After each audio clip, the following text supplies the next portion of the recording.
নিরামিষ দিনে এইভাবে লাউ রান্না করলে ছোট থেকে বড় সকলেই চেটেপুটে ভাত খেয়ে উঠবে। নমস্কার বন্ধুরা, রুচির কিচেনে সবাইকে স্বাগত জানাই। আজকের রেসিপি নিরামিষ লাউ, তবে একদম আলাদা, একদম ইউনিক আর তেল মশলা ছাড়া রেসিপিটি একবার হলেও বাড়িতে বানিয়ে দেখুন এইভাবে, তারপরে আমাকে কমেন্টসে জানান আপনাদের কেমন লেগেছে। তো দেখুন, লাউয়ের নিরামিষ রান্না করার জন্য এখানে আমি বড় সাইজের একটা লাউ নিয়েছি, সেখান থেকে অর্ধেকের বেশি লাউ আমি কেটে নিয়েছি এইভাবে। তবে খেয়াল করে দেখেছেন আমি লাউটা কিন্তু খুব বেশি বড় করে কাটিনি, একটু ছোট ছোট করে এইভাবে লাউটাকে কেটে নিতে হবে। লাউটাকে আমি এইভাবে কেটে নিলাম, একটু দেখিয়ে দেবো কিভাবে লাউটাকে কেটেছি। এদিকে বন্ধুরা একটা কড়াই বসিয়ে দিয়েছি, কড়াইতে দিয়েছি 1 বাটি জল, জলটাকে গরম হতে দিতে হবে। এখন এই জলের মধ্যে দিয়েছি 1/2 চামচ লবণ, তার সঙ্গে সামান্য একটু হলুদের গুঁড়ো দিতে হবে, খুব বেশি হলুদ দেবেন না, আপনারা চাইলে হলুদ ছাড়াও রান্নাটা করতে পারেন, তবে আমি সামান্য একটু হলুদ এখানে দিয়ে দিয়েছি। এখন জলটাকে ভালো করে ফুটতে দিতে হবে।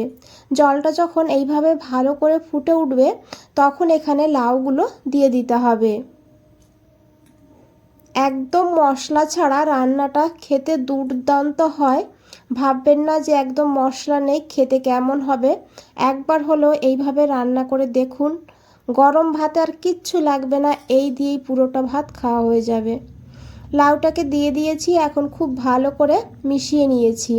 তো ঝোলটা এখানে ফুটতে শুরু করে দিয়েছে, এখন ঢাকা দিয়ে মিডিয়াম ফ্লেমে 7 থেকে 8 মিনিট রান্না করব। এদিকে বন্ধুরা আমি 1 মুঠ মুগের ডাল নিয়েছি, খুব বেশি ডাল নেবেন না, 1 মুঠ নিলেই হবে। ডালটাকে 1 ঘন্টা আগে ভিজিয়ে রেখেছিলাম, তবে মুগের ডাল খুব বেশি ভিজাতে হয় না, তাহলে কিন্তু ডালের মধ্যে প্রচুর পরিমাণে জল থাকে। আর এখন এই ডালটাকে বেটে নেব, তবে একদম জলের ব্যবহার করা যাবে না, আপনারা চাইলে মিক্সচার গ্রাইন্ডারেও বেটে নিতে পারেন, তবে জল ছাড়া। এখানে আমি শিলে ডালটা বেটে নেব, আর ডালের মধ্যে কিন্তু একদম জল দেব না, ডালটা যেহেতু অনেক সময় ভিজিয়ে রেখেছি ডালের মধ্যেও অনেকটা জল আছে, তো সেই কারণে। আর এখন এখানে আমি দিয়েছি একটা কাঁচা লঙ্কা আর সামান্য একটু আদা। এখন এই ডালটাকে একদম মিহি করে বেটে নেব।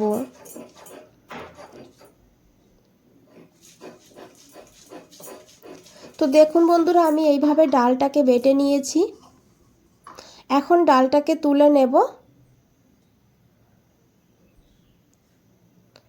আর এই ডালের মধ্যে সামান্য একটু লবণ দিয়ে দিয়েছি, এখানে কিন্তু আর কোনো মশলা যাবে না, শুধু একটু লবণ দিতে হবে।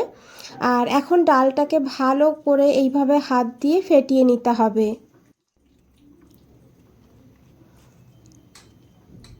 এখানে দেখুন ডালটা আগের থেকে অনেকটা হালকা হয়ে গিয়েছে, দেখেই বোঝা যাচ্ছে, তাও একটু চেক করে নিতে হবে। এখানে আমি একটা বাটিতে জল নিয়েছি, এখন এই জলের মধ্যে অল্প করে একটু বড়ার আকারে দিয়ে দিতে হবে। যদি দেখেন ডালের বড়াটা ভেসে উঠছে তখন বুঝবেন ডালটা ভালোভাবে ফেটানো হয়েছে। তো দেখুন বড়াগুলো ভেসে উঠেছে। তো ডালটা ভালো করে আমি ফেটিয়ে নিয়েছি, আর এই যে শিলে আমি ডাল বেটেছিলাম সেই শিলটাই নিয়ে নিয়েছি। শিলের মধ্যে সামান্য একটু আদা নিয়েছি, একটা কাঁচা লঙ্কা, ঝাল আপনারা আপনাদের প্রয়োজন মতো নিয়ে নেবেন। আর তার সঙ্গে এখানে নিয়েছি 1 চামচ পোস্ত। এখন এই পোস্ত, আদা আর কাঁচা লঙ্কাটাকে ভালো করে বেটে নেব। যেহেতু অল্প মশলা সেই কারণে আমি শিলে বেটে নিয়েছি, তবে আপনারা চাইলে মিক্সচার গ্রাইন্ডারেও বেটে নিতে পারেন। তো দেখুন মশলাটাকে বেটে নিয়েছি, এখন মশলাটাকে তুলে নেব একটা বাটির মধ্যে। এখানে বন্ধুরা মশলাটাকে দেখুন তুলে নিয়েছি, আর এদিকে দেখুন লাউটাও প্রায় সিদ্ধ হয়েই গিয়েছে, এখানে 8 মিনিট হয়ে গিয়েছে, আমি মিডিয়াম ফ্লেমে রান্না করে নিয়েছি। ঢাকনাটা সরিয়ে নিয়েছি, আর এখন একবার খুব ভালো করে মিশিয়ে নেব। লাউটাকে কিন্তু পুরোপুরি সিদ্ধ করব না, আরও 4-5 মিনিট, প্রায় 7-8 মিনিট আরও রান্না হবে, সেইভাবে লাউটাকে সিদ্ধ করে নিতে হবে। এখন এখানে আমি দিয়েছি দুটো চেরা কাঁচা লঙ্কা। আমি আগেই বলেছি আপনারা ঝাল আপনাদের প্রয়োজন মতন নেবেন, তবে লাউ এর রেসিপিতে খুব বেশি ঝাল হয়ে গেলে খেতে কিন্তু ভালো লাগে না, তো সেই বুঝে ঝালটা দিতে হবে। আর এখানে দেখুন যে ডাল বাটাটা নিয়েছি, এখন সেই ডাল বাটা হাতের মধ্যে নিতে হবে আর এইভাবে অল্প অল্প করে বড়ার আকারে এই তরকারির মধ্যে দিতে হবে। তবে একবারে দেবেন না আর এক জায়গায় দেবেন না, একটু ফাঁকা ফাঁকা করে আস্তে আস্তে দিতে হবে। আর গ্যাসের ফ্লেমটা এই সময় মিডিয়ামে রাখবেন, লোতে বা হাইতে রাখবেন না, হাইতে রাখলে বড়াগুলো দেওয়ার সঙ্গে সঙ্গে ভেঙে যাবে। তাই এইভাবে একটু ফাঁকা করে করে দিতে হবে, না হলে ঝপ করে যদি এর টেম্পারেচারটা বসে যায় তাতেও কিন্তু বড়াগুলো ভেঙে যেতে পারে। তো এইভাবে আস্তে আস্তে করে দেখুন আমি একটু দূরে দূরে রেখে একটু গ্যাপ রেখে বড়াগুলো দিয়ে দিয়েছি। আর বড়ার সাইজগুলো খুব বেশি বড় করবেন না, এইভাবে একটু ছোট ছোট করে দিতে হবে। আর বন্ধুরা বড়াগুলো দেওয়ার সঙ্গে সঙ্গে এটা কিন্তু নাড়ানো যাবে না, না হলে বড়াগুলো ভেঙে যেতে পারে। যখন দেখবেন এইভাবে বড়াগুলো একটু জমে এসেছে তখন হালকা করে এইভাবে একটু নেড়ে দিতে হবে। আর যদি জলের প্রয়োজন হয়, যেহেতু বড়া দিয়েছি জল লাগতে পারে, তাই এইভাবে সাইড দিয়ে একটু জল দিতে হবে। একদম মাঝখানে জলটা দেবেন না, সাইড সাইড দিয়ে জলটা দিতে হবে আর হালকা গরম জল দিয়ে দেবেন। আর এদিকে দেখুন আমি আলাদা একটা কড়াই বসিয়ে দিয়েছি ফোড়ন দেওয়ার জন্য, তবে আপনারা চাইলে তরকারিটা নামিয়ে রেখে ওই কড়াইতেও দিতে পারেন। তো 2 চামচ সর্ষের তেল দিয়েছি আর দিয়েছি এখানে হাফ চামচ কালো জিরা। জিরাটাকে একটু ভেজে নেব, তারপরে একটা তেজপাতা দিয়েছি, দুটো শুকনো লঙ্কা দিয়েছি, বেটে রাখা সেই মশলাটা আর বাটি ধুয়ে একটু জল দিয়ে দিতে হবে।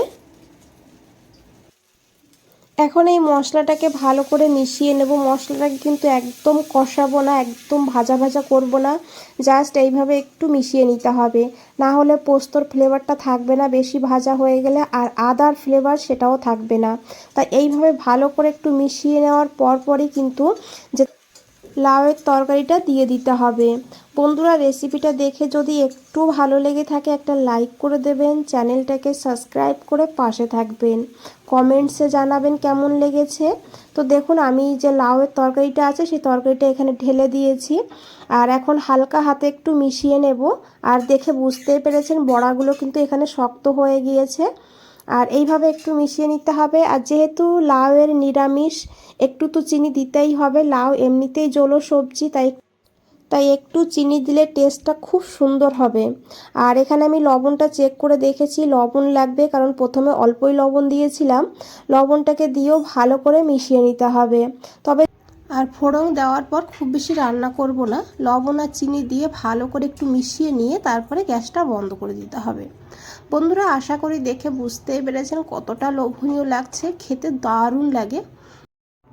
রান্নাটা কিন্তু হয়েই গিয়েছে, দেখুন কতটা লোভনীয় লাগছে। আর ঝোলটাও অনেকটা ঘন হয়েছে, যেহেতু পোস্ত বাটা দিয়েছি, তারপরে ডাল বেটেছিলাম সেই শিলেই পোস্তটা বেটেছিলাম, সেই কারণেও কিন্তু অনেকটা ঘন হয়েছে। বন্ধুরা একবার হলেও এইভাবে লাউ রান্না করে দেখুন, অসাধারণ লাগবে খেতে। বন্ধুরা আজ তাহলে এই পর্যন্তই, ফিরে আসছি নতুন কোনো রেসিপি নিয়ে।